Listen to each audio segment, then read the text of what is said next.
My name is Maureen Wright, and this is my dog Charlie. As soon as I contact Wolferstans, our life changed. He knew that I would be left more comfortable with anything I needed. And again, with Dean, he was always there on the end of the phone. Don't be hesitant. A lot of people think when they've been diagnosed with an illness, it's going to be a long journey for getting compensation. Do they deserve it? Should they get it? Yes, you should.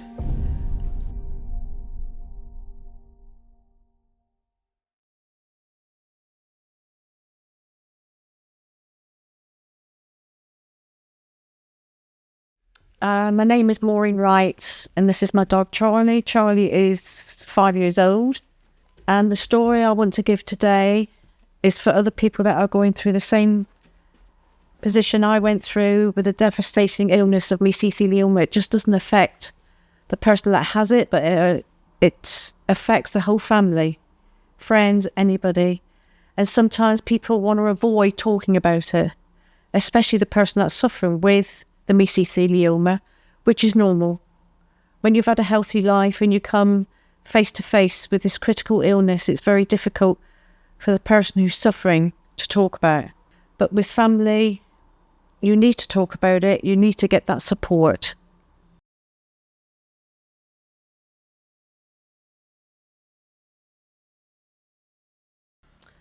The challenges we faced once Dave was diagnosed with mesothelioma, it went straight to palliative care, which is not what you want to hear. But with a bit of my background as a palliative nurse, I was able to deal with it a little bit better. But David found it very difficult to come to terms with. We had to give up an awful lot with the illness. COVID, plus we couldn't go on our luxury holidays to Thailand, which we did for 21 years, every January and February.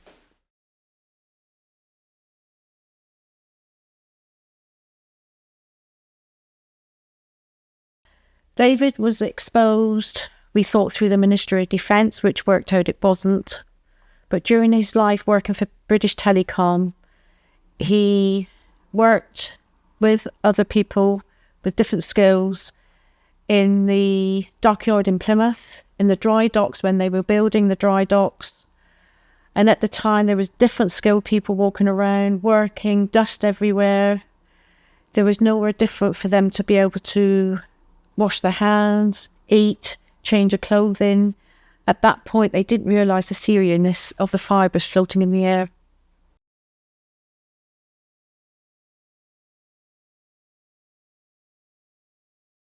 As soon as I contact Wolferstans, our life changed. We weren't on our own. We had the support of Dean and the other members of staff. And we knew at any time I could pick that phone up and speak to somebody. If nobody was available, they'd phone me right back. I had regular emails from Dean. He always asked how we were doing, whether any other problems, if Dave was okay, how I was managing, if there was anything else he could do to support us.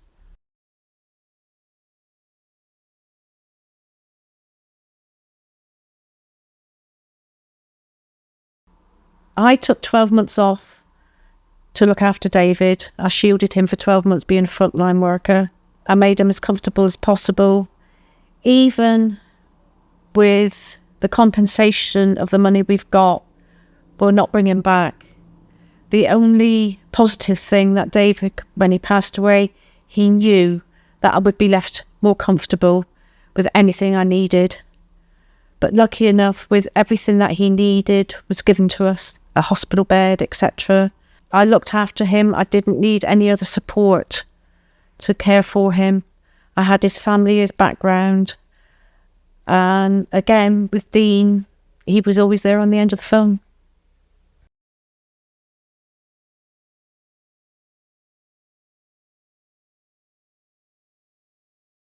Don't be hesitant. A lot of people think when they've been diagnosed with an illness, it's going to be a long journey for getting compensation. Do they deserve it? Should they get it?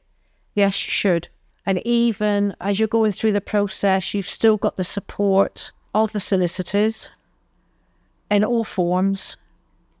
And even after Dave passed away, I knew I could just pick the phone up to Dean and he'd always be there for me. If he wasn't there, he'd always phone back, and he always kept in contact with me with emails, so that if I had a down day, I could look back at the emails that he gave as support, which made me feel better. I wasn't on my own.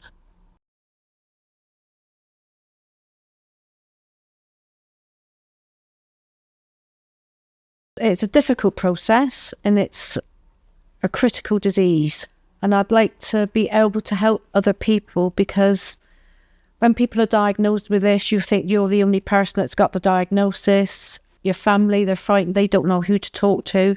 And it's very difficult to talk within a family. You need to be able to talk to somebody outside a family that understands the situation. What you might think is abnormal, what you're going through is normal.